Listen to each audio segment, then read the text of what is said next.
जरा सोचिए, लोकतांत्रिक देश भारत के किसी संसदीय क्षेत्र पर आजादी के 77 वर्ष तक किसी एक ही जाति विशेष का प्रतिनिधित्व रहा हो और 77वां वर्ष में जाकर के किसी बहुजन नेता को वहां प्रतिनिधित्व करने का अवसर मिला हो, तो वहां के पिछड़े, दलितों, अल्पसंख्यकों, आदिवासियों में क्या जश्न का माहौल रहा होगा, उनके खुशियों का क्या ठिकाना रहा होगा। नमस्कार, हकीकत में मैं राकेश वर्मा आप सभी का स्वागत करता हूं। मैं बात कर रहा हूं बिहार प्रदेश के एक ऐसे संसदीय क्षेत्र का जो बिहार ही नहीं पूरे भारत भर में इसलिए सुप्रसिद्ध है कि यहां ऐतिहासिक, पारंपरिक, धार्मिक स्थल देव सूर्य मंदिर है, जिसे आस्था का स्थल कहा जाता है। और यह संसदीय क्षेत्र उस देव सूर्य मंदिर के नाम से बिहार सहित पूरे देश भर में लोकप्रिय है। मैं बात कर रहा हूं उस संसदीय क्षेत्र का जिसे सिर्फ इसलिए चित्तौड़गढ़ के नाम से पुकारा जाने लगा।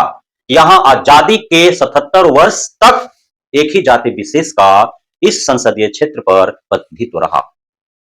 लेकिन अब आजादी के 77वां वर्ष में जाकर के एक बहुत बड़ा बदलाव देखने को मिला।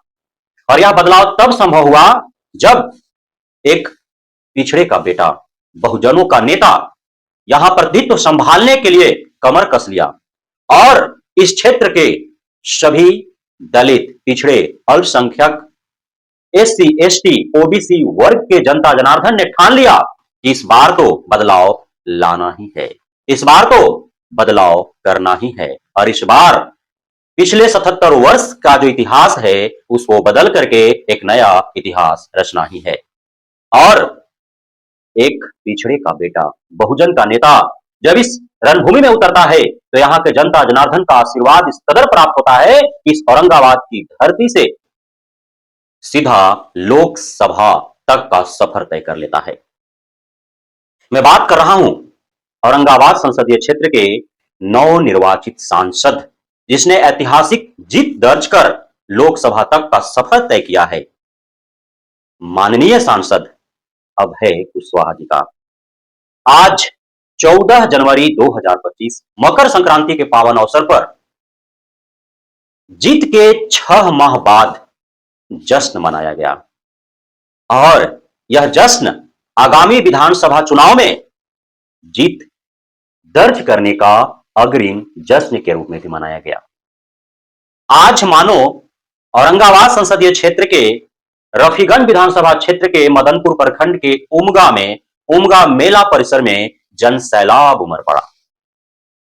माननीय सांसद के नेतृत्व में आज 14 जनवरी मकर संक्रांति के पावन अवसर पर चूड़ा दही महाभोज सह सदस्यता अभियान कार्यक्रम रखा गया। और माननीय सांसद के आह्वान पर पूरे जिला भर से मानो जनता जनार्दन का सैलाब उमड़ पड़ा। वहां की भीड़ देखते बन रही थी। माननीय सांसद काफी उत्साहित दिखे। माननीय सांसद के जो करीबी कार्यकर्ता हैं उनमें भी काफी उत्सुकता और उत्साह देखने को मिला। माननीय सांसद ने बजाबते आज के प्रोग्राम का उमगेश्वरी धाम पर जाकर के और वहां ईश्वर से उन्होंने आशीर्वाद प्राप्त किया, पूजा अर्चना की और इस कार्यक्रम का शुरुआत किया। तदुपरांत वे मंच पर जाते हैं और मंच से संबोधन करते हैं वहां पे उपस्थित जनता जनार्दनों का, धन्यवाद ज्ञापन करते हैं अपने द्वारा आह्वान किए जाने पर जनसैलाब के रूप में उमड़े वहां पे उपस्थित जनता जनार्दनों का, जिसमें बच्चे, बुजुर्ग, बड़े, महिला, पुरुष सभी उपस्थित थे। और सभी को उन्होंने बारंबार आग्रह किया कि जो यहां पे आए हैं वे चूड़ा दही का आनंद लेकर के ही जाएंगे। उन्होंने चूड़ा दही खुद भी परोसा, सिर्फ दिखावे मात्र के लिए नहीं, कई लोगों को परोसा। मंच से संबोधन के दरमियान जब किसी ने उन्हें यह कहा कि माननीय सांसद ने चित्तौड़गढ़ को तोड़ा है, तो इसके जवाब में बेहद ही शालीनता से उनको कहते हैं और वहां पे उपस्थित जनता जनार्दन को बताते हैं कि वे न तो चित्तौड़गढ़ को तोड़ने के मकसद से आए थे और न ही चित्तौड़गढ़ को उन्होंने तोड़ा है, बल्कि वे स्वयं अपने कार्यकर्ताओं के साथ मिलकर के और इस चित्तौड़गढ़ को सजाने के लिए आए हैं, इस चित्तौड़गढ़ को संवारने के लिए आए हैं। और सिर्फ इस चित्तौड़गढ़ अर्थात औरंगाबाद को ही नहीं, बल्कि आगामी आने वाले विधानसभा चुनाव में माननीय नेता तेजस्वी यादव के नेतृत्व में जब आरजेडी महागठबंधन सत्ता संभालेगी, तब स्वयं के साथ सभी कार्यकर्ताओं से मिलकर के और पूरे बिहार को संवारेंगे, पूरे बिहार को संभालेंगे, पूरे बिहार को सजाएंगे। उन्होंने अपने द्वारा किए जा रहे कार्यों का भी वहां पे उल्लेख किया और साथ ही भविष्य में वे क्या करने वाले हैं इसका भी उन्होंने घोषणा किया। उन्होंने बताया कि किस प्रकार से आज तक इस संसदीय क्षेत्र में खेल होते रहा है पिछड़ों और दलितों के साथ, अल्पसंख्यकों के साथ, बहुजनों के साथ, और कैसे उससे निपटना है। उन्होंने बताया कि आगे आने वाले समय में वे क्या करने वाले हैं। उन्होंने कहा कि जैसे ही बिहार में महागठबंधन की सरकार बनती है, इस औरंगाबाद की धरती पर मेडिकल कॉलेज की स्थापना की जाएगी। उन्होंने कहा कि यदि बिहार की सत्ता महागठबंधन के पक्ष में आ जाती है तो औरंगाबाद को, इस चित्तौड़गढ़ को इस कदर सजा देंगे कि पूरे बिहार में एक उदाहरण बनकर के खड़ा हो जाएगा। उन्होंने अगले चूड़ा दही महाभोज के लिए वहां पे उपस्थित कार्यकर्ताओं, शुभचिंतकों, समर्थकों को निमंत्रण भी दे डाला, यह कहते हुए कि अगला चूड़ा दही महाभोज इमामगंज में पहाड़ी पर रखा जाएगा।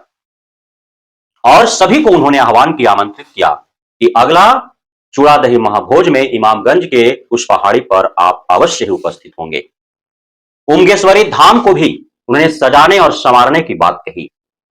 साथ ही उन्होंने जो भी घोषणाएं किया है चुनावी प्रचार प्रसार के दरमियान, एक एक घोषणाओं पर खरा उतरने का शपथ भी लिया। वहां पे उपस्थित जनता जनार्दन के लिए राजद के औरंगाबाद कमेटी के द्वारा नृत्य संगीत का भी व्यवस्था किया गया, ताकि अधिक देर तक वहां पे जो ठहरे हैं वे बोर ना हो सके और नृत्य संगीत के माध्यम से उनका मनोरंजन किया जा सके।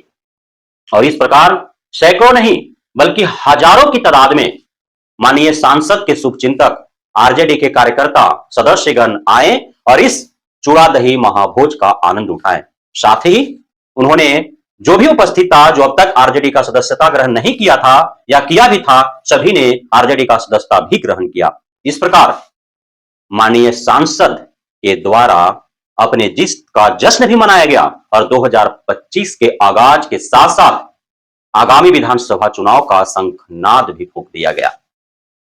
तो अब देखना यह होगा कि जब महागठबंधन का एक नेता, जो औरंगाबाद संसदीय क्षेत्र का प्रतिनिधि है, जो ऐतिहासिक जीत दर्ज कर लोकसभा का सदस्य बना है, जिसे अपने पार्टी का भी जिम्मेदारी उसके कंधे पर है लोकसभा संसदीय दल के नेता के रूप में, जब उसने इस प्रकार आगामी विधानसभा चुनाव का शंखनाद फूंका है, तो जो यहां पे एनडीए गठबंधन है उसके तरफ से क्या प्रयास किया जाता है आगामी विधानसभा चुनाव हेतु, उसके द्वारा किस प्रकार से चुनावी रणभूमि में उतरने का शंखनाद फूंका जाता है, इसका बेसब्री से इंतजार रहेगा और हमारी नजरें बनी रहेगी।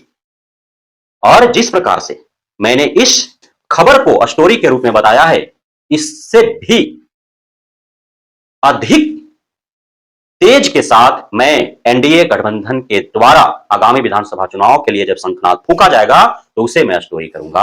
आप सभी यदि एनडीए और गठबंधन के द्वारा जो आगामी विधानसभा चुनाव को लेकर के तैयारियां की जाने वाली है, उसका पल पल का खबर इसी प्रकार से स्टोरी के रूप में देखना चाहते हैं, तो आप अवश्य ही हमारे इस चैनल हकीकत को लाइक करें, सब्सक्राइब करें। धन्यवाद।